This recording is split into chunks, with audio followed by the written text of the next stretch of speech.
Didik TV KPM. Kita akan lihat tajuk asas reka letak, Chris. Asas reka letak, baiklah. Baiklah. Okey, saya teruskan ya, Chris. Boleh, cikgu. Okey.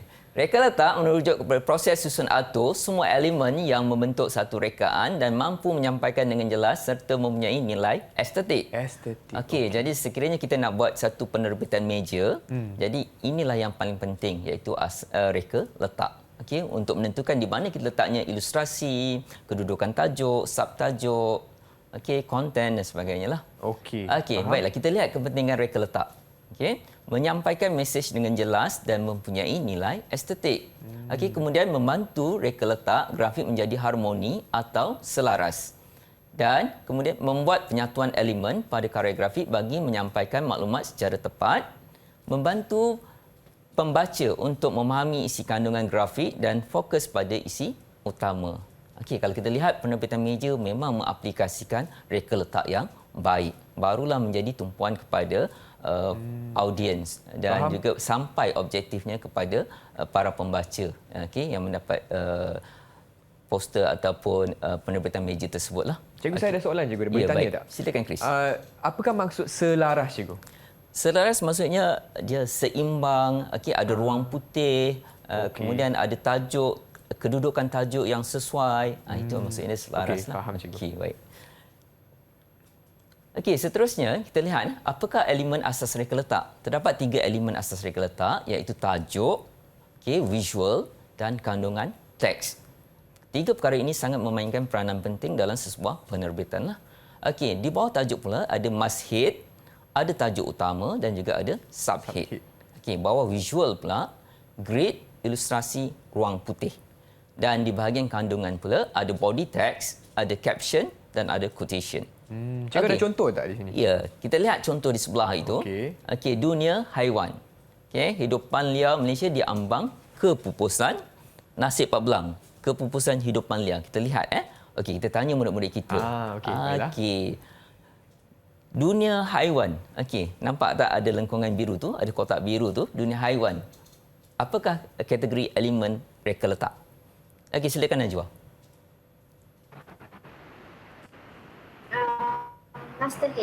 Masthead. Masthead. Okey, itu adalah masthead, tajuk utama sebuah penerbitan. Baru tajuk. Okey. Kemudian hidupan liar di Malaysia diambang kepupusan, Nufail. Tajuk utama. Itu adalah tajuk utama. Okey, dan yang di bawah sekali yang kecil tu nasib Pak Belang. Okey, Akila. Subhead. Itu adalah subhead. Okey, Chris, biasanya ini terdapat di pada muka hadapan sesebuah penerbitan lah. Okey, faham. Ada masthead, ada tajuk utama dan juga subhead. Okey. Visual dan kandungan teks biasanya terdapat di bahagian dalam sesebuah penerbitan. Kita teruskan Baik. Kita lihat soalan contoh asas reka letak. Okey, Rajak X merupakan contoh reka bentuk majalah. Okey, padankan elemen reka letak dengan menulis A, B, C dan D pada ruang jawapan. Okey, lihat reka letak yang diberikan. Okey, dan label A, B, C dan D. Okey, kemudian cuba dapatkan jawapan yang betul. Okey, murid-murid, body text. Okey, cuba Akila. Body text di bahagian mana, Akila? Di bahagian D. D, body text. Okey, caption. Ideal caption. B, caption ideal. Okey, subtajuk pula, Nufail. A. Subtajuk A. Ruang putih, Najwa. C. Okey, kita lihat jawapan murid-murid saya. Okey, body text di bahagian D. Ini maksudnya kandungan teks yang ditulis atau isi kandungan lah maksudnya. Okey. Biasanya dia lebih kecil lah kan, cikgu? Lebih kecil, biasa tulisan yang lebih kecil kerana banyak maklumat yang nak disampaikan di sini. Okey, kemudian caption iaitu B. Caption ni adalah petikan daripada keseluruhan isi kandungan tu. Okey, kandungan. Kemudian subtajuk pula. Okey, subtajuk adalah tajuk kecil. Di luar tadi dia ada tajuk yang lebih besar. Okey, di bahagian dalam bisa ada subtajuk, tajuk-tajuk yang lebih kecil lah. Kemudian ruang putih adalah ruang-ruang yang diberikan, dijarakkan di antara ilustrasi dengan teks. Okey, faham. Okey, baik. Terus. Okey, kita teruskan dengan soalan seterusnya. Ini adalah soalan bahagian B. Okey, 10 markah lah biasanya soalan bahagian B ni. Kita lihat Raja X merupakan hasil karya reka bentuk grafik. Okey. Jaga dan cintai terumbu karang. Okey, lihat ilustrasi tersebut. A, hasilkan lakaran reka letak karya tersebut berdasarkan grid yang betul. Okey. Kemudian B, labelkan 4 elemen reka letak. Wah, cikgu. Melakar 6 markah Chris? Yang ni 10 markah lah cikgu. 10 markah. Wow. Okey, labelkan 4 markah. Okey, Bahagian saya B. bagi pelajar masa 1 minit untuk melakar ilustrasi ini. Reka Okey, letak. baiklah. Silakan, cepat. Murid-murid di rumah pun boleh cuba jawab soalan ni. Soalan 1. Raja X merupakan hasil karya. Hasilkan lakaran anda dan labelkan 4 elemen reka letak. Cikgu, tadi cikgu dah kongsikan kan 4 elemen reka letak. Apa dia cikgu tadi? Ada tajuk, Ada visual. Ya. dan lagi satu tajuk kandungan teks. Ya, kandungan teks. Okey, Baik, baiklah. 3 Okey. Okey, cikgu ada tips tak atau teknik nak menjawab soalan seperti ini cikgu? Soalan seperti ini kita perhatikan sebenarnya kedudukan ilustrasi, kedudukan teks, kedudukan tajuk yang diletakkan di dalam karya tersebutlah, di dalam penerbitan meja tersebutlah. Jaga dan cintai terumbu karang. Ya. Kalau Chris nak cuba jawab, saya rasa jaga dan cintai itu ialah must hit. Ya, betul. Pandai Chris. Okey. Tak apa, saya tolong je. Saya tolong je bagi jawapan. Okey, siapa Baiklah. dah sedia boleh tunjukkan jawapan atau boleh kongsikan. Jom kita semak jawapan murid-murid. Okey, lihat. Okey, murid-murid kita dah siap lakarkan. Okey, kena jawab macam ni. Mereka, okey, label. Okey, dah labelkan belum? Okey, mereka siap labelkan. Okey, kita lihat semak jawapan yang saya berikan di dalam slide. Okey, mungkin cikgu kita boleh pilih satu atau dua orang murid untuk terangkan jawapan. Okey, silakan Najwa. Okey, terangkan jawapan kamu Najwa.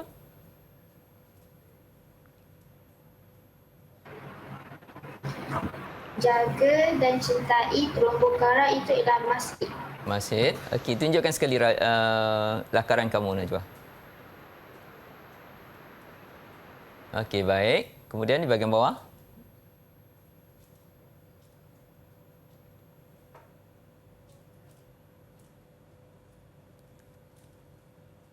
Okey. Tak apa, kita teruskan Chris. Okey, Kita boleh, lihat kita semak jawapan. Adakah jawapan murid-murid kita sama dengan yang saya berikan? Okey, baiklah cikgu. Okey, kita lihat jawapan contoh. Mesti ada masjid, okey. Ada subtajuk, ada body text dan juga ada ilustrasi. Simbol ilustrasi seperti yang saya tunjukkan Chris. Okey, simbol kotak dan ada palang di tengahnya. Itu adalah untuk simbol ilustrasi lah. Jadi murid-murid kena lakar dalam satu kertas A4. Ya, betul. Dan juga labelkan. Labelkan. Okey, untuk mendapat 10 markah lah. Faham. Okey, baik. Jadi murid-murid kita pun dah buat tadi. Mungkin murid-murid di rumah pun dapat menghasilkan dengan baik lah. Cikgu nak tanya, kalau murid-murid terlupa label pula cikgu, apa yang akan jadi? Mereka akan kehilangan 4 markah lah. Kehilangan 4 markah. Ya, rugi. Sangat rugilah. Faham. Label pun mudah saja kan. Ya. Okey, baik. Okey, kita teruskan. Boleh cikgu? Okey. Proses pengolahan idea. Okey, kita masuk kepada tajuk proses pengolahan idea. Okey, sebelum kita memulakan satu penerbitan ataupun untuk menghasilkan sebuah karya, kita perlu melalui proses ini, proses pengolahan idea. Yang pertama ialah kajian lapangan, iaitu kita mesti menentukan objektif, kita menentukan warna apa yang kita nak gunakan, subject matter apa yang kita akan gunakan. Ini waktu kajian lapangan lah, Chris. Okey, kemudian kita akan menghasilkan lakaran kecil, beberapa lakaran kecil.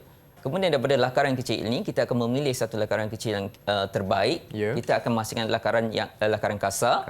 Lakaran kasar ini mengikut saiz yang sebenar, Chris. Okey.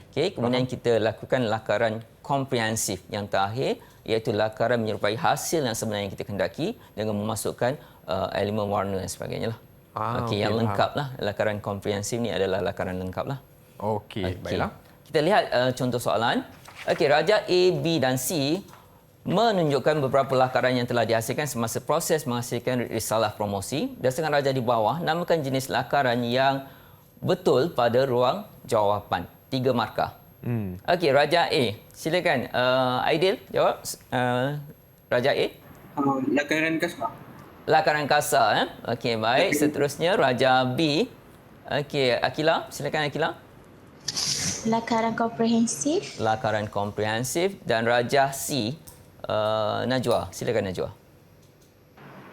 Lakaran kecil. Lakaran kecil. Okey, kita semak jawapan murid-murid kita, Chris. Okey. Okey, yang pertama tu lakaran kasar. Itulah rupa lakaran kasar. Maksudnya kita dah pilih daripada lakaran kecil dan kita perbesarkanlah mengikut saiz yang sebenar, Chris. Okey, kemudian yang di bawah tu Raja B itu adalah lakaran komprehensif. Kita lihat lakaran itu dah diwarnakanlah. Okey, dibuat penelitian di situ. Okey, Okey, kemudian yang Lakaran Raja C ia adalah lakaran kecil. Ini okey, idea yang awal lah. Ya. Okey, sebelum kita buat pemilihan untuk yang terakhir. Okey, faham. Jadi semua dapat 3 markah ni? Tanya. Okey, alhamdulillah semua dapat 3 markah ya. Okey. Okey, seterusnya cikgu. Okey, seterusnya Raja 1B menunjukkan logo yang dihasilkan melalui proses pengolahan idea menggunakan subject matter Raja 1A. Okey. Subject matter. Nampak cupcake. Okey. Kemudian Raja 1B, My Mom's Cupcakes. Okey. Berikut merupakan langkah proses pengolahan idea yang tidak mengikut urutan. A. Lakaran lengkap logo cupcake beserta teks dan warna. Lakaran-lakaran kecil objek cupcakes. Okey, menjalankan kajian berkaitan subject matter. Dan D. Salinan imej cupcakes yang asal dalam bentuk kasar yang lebih jelas. Susun langkah kerja proses pengolahan idea mengikut urutan yang betul dengan menulis A, B, C dan D pada ruang yang disediakan. 4 markah. 4 markah. Okey. Cikgu, nak tanya sikit cikgu. Ya, baik. Apakah maksud subject matter? Cikgu boleh tak terangkan? Subject matter maksudnya objek yang kita pilih untuk memulakan idea kita untuk membuat karya tersebut. Okey. Jadi dalam soalan ni kita nampak subject matter dia lah cupcake lah cikgu? Ya, betul. Okey, faham. Mungkin dia buka perniagaan untuk menjual cupcakes. Jadi dia punya idea. Itu dia subject matter dia? Subject matter dia. Okey, faham. Okey, mungkin kerusi pun boleh jadi subject matter. Tapi mungkin untuk bidang yang lain. Kedai furniture ke Ya, apa kan? betul, betul. Okey, Okey, mungkin biasanya dalam menghasilkan identiti korporat. Ataupun logo lah istilah yang mudah yang logo. Subject matter. Baiklah. Okey, Terima baik. kasih, cikgu. Okey, kita berikan kepada murid-murid kita untuk menjawab. Okey, silakan idea langkah yang pertama. Langkah pertama C iaitu menjalankan kajian lakaran menjalankan kajian berkaitan subjek matter. Okey, baik Nufail bantu jawab. Okey, menjalankan kajian berkaitan dengan subjek matter. Okey, kemudian langkah yang kedua, Akila, silakan Akila. B. Lakaran-lakaran kecil objek cupcakes. Okey, lakaran-lakaran kecil objek cupcakes. Ideal, cuba yang ketiga ideal. D. Salinan imej cupcakes yang asal dalam bentuk kasar yang lebih jelas. Okey, kemudian langkah yang keempat, Nufail. Lakaran lengkap logo cupcakes beserta teks dan warna. A. Okey, A. Baiklah, kita lihat jawapan murid kita. Adakah Baiklah. betul? Okey, kita lihat Okey, yang pertama, langkah pertama menjalankan kajian. Itu keywordnya, menjalankan kajian. Okey, berkaitan subjek matter. Sebab yang pertama adalah kajian lapangan. Okey. Yang kedua, langkah kedua ialah B, lakaran-lakaran kecil, objek cupcakes. Lakaran kecil, keyword dia. Okey, kemudian langkah ketiga ialah D, salinan imej cupcake yang asal dalam bentuk kasar yang lebih jelas. Ini adalah lakaran kasar dalam bentuk yang kasar. Maksudnya kita ikut saiz yang sebenar lah Ya, cikgu? betul. Chris. Okey, faham. Baiklah. Kemudian yang terakhir, langkah keempat ialah lakaran lengkap logo cupcake beserta teks dan warna. Seperti yang dihasilkan dalam Raja 1B lah. Yang ni lakaran komprehensif. Ya, betul Chris. Betul. Baiklah. Okey. Mungkin cikgu boleh kongsikan juga tips atau strategi bila murid-murid dapat soalan sebegini, apakah tips atau keyword yang mereka perlu highlight di soalan cikgu? Silakan. Okey, biasanya kita lihat proses kalau dalam soalan ini melalui proses pengolahan idea. Itu keywordnya, kata kuncinya proses pengolahan idea. Kemudian di dalam penyataan jawapan tadi, seperti di A ada lakaran lengkap, ada lakaran kecil, ada kajian dan ada juga lakaran kasar. Itu adalah kata kunci yang boleh membantu murid menjawab dengan baik. Baiklah, cikgu, sebelum kita teruskan, apa kata cikgu boleh kongsikan rumusan atau kesimpulan untuk segmen yang telah kita belajar cikgu untuk topik kita. Baiklah, dalam proses reka bentuk grafik, murid-murid perlu ingat bahawa terdapat 4 proses yang perlu dilalui. Yang pertama ialah kajian lapangan. Kajian lapangan, okey. Kemudian yang kedua ialah lakaran kecil. Dan yang ketiga memilih lakaran kecil untuk menghasilkan lakaran kasar. Dan yang terakhir ialah lakaran komprehensif, maksudnya lakaran yang dibuat Yang dah lengkap dah, cikgu? menyerupai hasil yang sebenar lah. Okey. okey. Dengan warnanya semua lengkap di dalam Didik TV KPM